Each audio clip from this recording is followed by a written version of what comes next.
All right, we're back. We are on page something, page 5 of notes 8 of Calc AB. We're talking about L'Hopital's rule.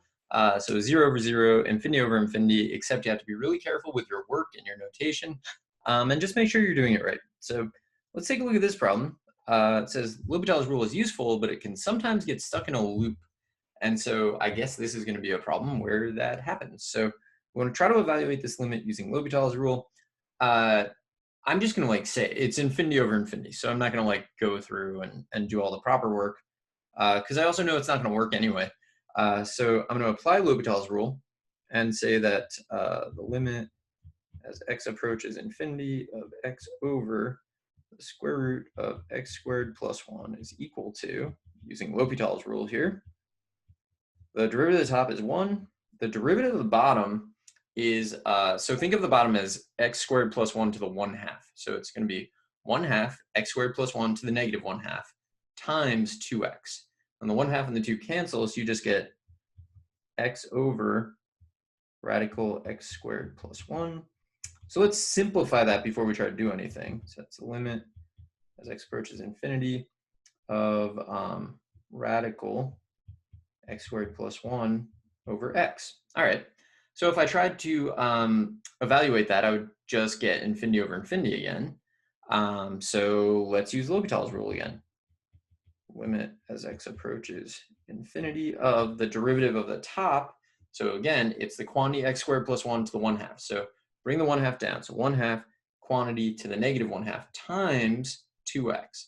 The 2 and the 1/2 cancel. So we just get x over radical x squared plus 1 over 1. Okay, but this feels familiar because this thing right here, this overall limit, and this limit are the same. So it turns out L'Hopital's is in a loop, right? It's going to just keep giving us the same thing over and over. It's like a periodic thing. So it's not effective on this. So what are we going to do instead? Well, I'm going to go back to something that I did in math analysis on these types of limits. So the limit as x approaches infinity of x over the square root of x squared plus 1. We also did this, I think, on page 1 of these notes. So I'm going to factor out of the radical the highest power of x that makes sense. So to me, the highest power that makes any sense, so I'm going to go x squared and then 1 plus 1 over x squared. And then the square root of x squared is the absolute value of x. And this is crucial when you do these because you get a different result if you go to positive or negative infinity. And the reason for that is the definition of the absolute value of x. So absolute value of x is going to be x when x is greater than or equal to 0. And it's the opposite of x when x is less than 0. So since you're going to infinity, x is definitely positive. So you can replace the absolute value of x with just x. So here, let's highlight to make sure that's clear. So this is going to become this strictly because of that. So since x is greater than 0, we can replace absolute value of x with just x. So this becomes the limit as x approaches infinity of 1 over, oh, sorry, jumping the gun there. Still x over x root 1 plus 1 over x squared. Sometimes I forget that I'm supposed to do good work on these things, and I just do like expedient work. All right, divide through by the highest power of x in the denominator. That's going to give me 1 over, this is what I tried to jump the gun on, over x squared.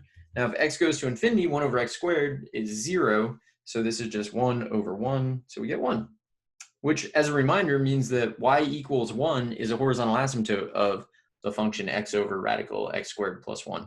If you go to negative infinity, you get a slightly different result because at the point where you are replacing the absolute value of x, if you're going to negative infinity, x is obviously negative, so you would have replaced the absolute value with negative x, and you get negative 1. So that's just an example where it doesn't work. So L'Hopital's rule, you can use it too many times, right? You always need to be making sure, are you actually getting an indeterminate form? If you're not, stop using L'Hopital's rule and just evaluate it, right? The other thing you do is you get stuck in these loops. And when you're stuck in a loop, you just got to find a different way of doing it, right? Like Insanity is just repeating the same thing over and over again and expecting a different result. That's always attributed to Einstein. I don't know if he actually said it or not. All right, problem, random. All right, a laser pointer is placed on a rotating platform, okay, that turns at a rate of 2 revolutions per minute. Okay, the beam hits a wall that is 10 meters away and creates a red dot that moves horizontally along the wall. Let's try to draw that. So I'm gonna start with like, I don't know, I'm gonna for some reason I'm gonna put the wall up here, and then I have like my laser pointer there. And so the laser pointer is going to move along the wall. And so let's say, I don't know, I feel like it should be red. At some point, so there's the perpendicular. Let me put in a perpendicular. There's the perpendicular. And then when it's at pi over 3, so pi over 3 is maybe like, no, that's actually, so pi over 3 is going to be like way out here. I was doing like pi over 3 on the unit circle, but I need pi over 3 from the perpendicular, so that's like bigger. Okay, so when that's pi over 3, so that's, I'm gonna say that's theta. And then what do we know? So we know that d theta dt. All right, so we gotta like decipher this. If we're going 2 revolutions, a rate of 2 revolutions per minute, so a revolution is 2 pi. So if you're going 2 revolutions per minute, you're going 4 pi radians per minute. Let's actually put those units. So 4 pi radians per minute. And then we're trying to find how fast the dot is moving when theta equals pi over 3. So I think we're trying to find the rate of change of this. I'm going to call this x because it's horizontal. I'm looking for, I think, find dx dt when theta equals pi over 3. I'm pretty confident that's what we're trying to find.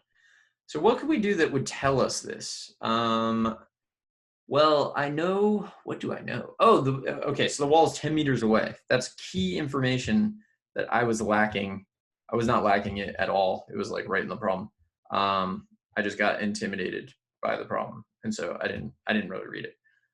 10, there we go, okay. Whew. We have the side adjacent to the angle, the side opposite the angle. This is definitely a tangent situation. So let's say the tangent of theta is x over 10. All right. And then what we want is the derivative with respect to time of this thing. So that's going to be the derivative tangent is secant squared, and then d theta dt by the chain rule equals 1/10 dx dt, because x is a function of time. Everything's a function of time in this problem. All right, so now we got to substitute some things. We know that I need to substitute for theta, but I know that theta is going to be this. I need to substitute for what else? D theta dt, but I know d theta dt is going to be 4 pi radians per minute. So I knew that I wasn't going to use 2 revolutions per minute, because revolutions isn't like a unit of measure that we really make use of. And pi over 3 is definitely in radians, so I need its rate of change to also be in radians. That's how I decided to change from revolutions per minute to radians per minute. I don't think I really explained that when I did it. I just kind of like did it. So let's plug in. So secant, all right, so I know that the cosine of pi over 3 is 1/2, so I know the secant of pi over 3 is 2.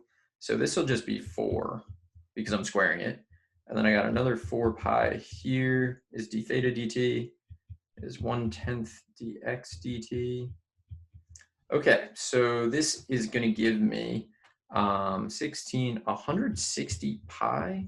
That's really fast. Dx dt. That would be meters per minute.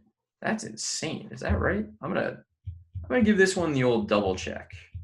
So, but currently I'm thinking it's 160 pi meters per minute, which like seems insane.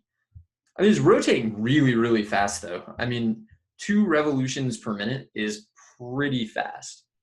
That's not really that fast. But does it make sense that this would be, I don't know. Let's see. Laser pointer is placed on a rotating platform, 2 revolutions per minute. Okay, so that's definitely 4 pi radians per minute.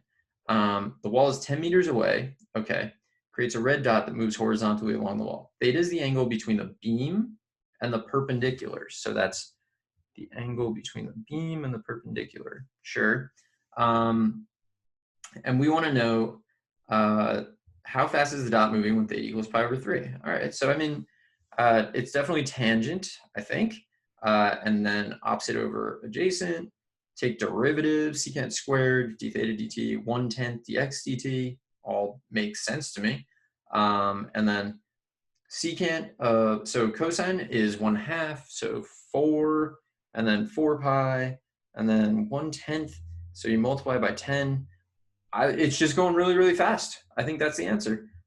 So I'm gonna highlight that and say this is my answer.